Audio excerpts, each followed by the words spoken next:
obviously this was probably a really big learning curve for you, as a filmmaker, watching David and his puppetry at work here with these planes. Yeah, absolutely. I mean, obviously a lot of conversations in the beginning of exactly how we would pull off these shots because, we wanted to try, I think you just mentioned there, shots with moving cameras with multiple airplanes in them is quite a tricky thing to pull off. Back in the day, you would usually use something called motion control, where you could program the movement of the camera and, it could repeat the pass over and over again and, you could get all your elements of the shot. We sort of had to come up with workarounds and different ways of doing it.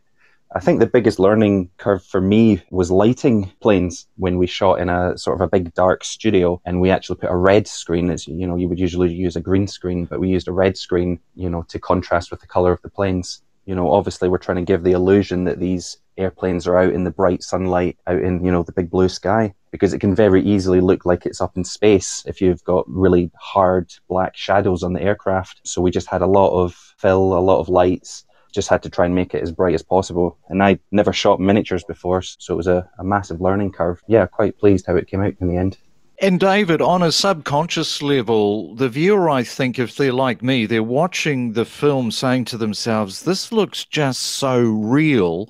I wonder if you could just talk a little bit more about the reflections and the textures, because this is what is working on a subconscious level on the viewer. Well, thank you. I'm glad to hear that. You're never completely sure when you're making it if it looks as real as you hope it will, because you're scrutinizing it every day, so you never get to see it completely fresh. Yeah, I mean, the shadows and textures, our original plan was to film all the planes outside, because you really can't beat that. If you're filming a real model outside, ideally even against the real sky, then it's complete reality. You can't argue with that. That's how certain shots in Dunkirk recently were done, for example, with models in the sky. In the end, we realised for certain types of shots and certain types of manoeuvres, there's just no way we'd be able to have the control outside. We had two shoots. We had an outdoor shoot, and that's where you see the real close-ups of the planes. So, for example, there's a shot where we see a close-up of the Heinkel bomber and the engine explodes. That was shot outdoors because then you're getting the full reality.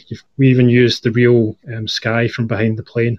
But then we did have to have an indoor shoot as well, like I say, to have the control over the puppetry. And that's where Andy had to obviously make a good job of lighting it, which he did.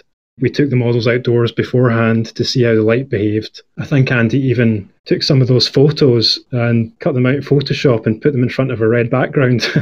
And also it means when you are adding any extra CG elements into the scene, you have this perfect reference. So I think when you have real elements that you filmed, it pushes up the quality of everything else around it as well, because you have to try and match that level of reality to make everything else fit in with it.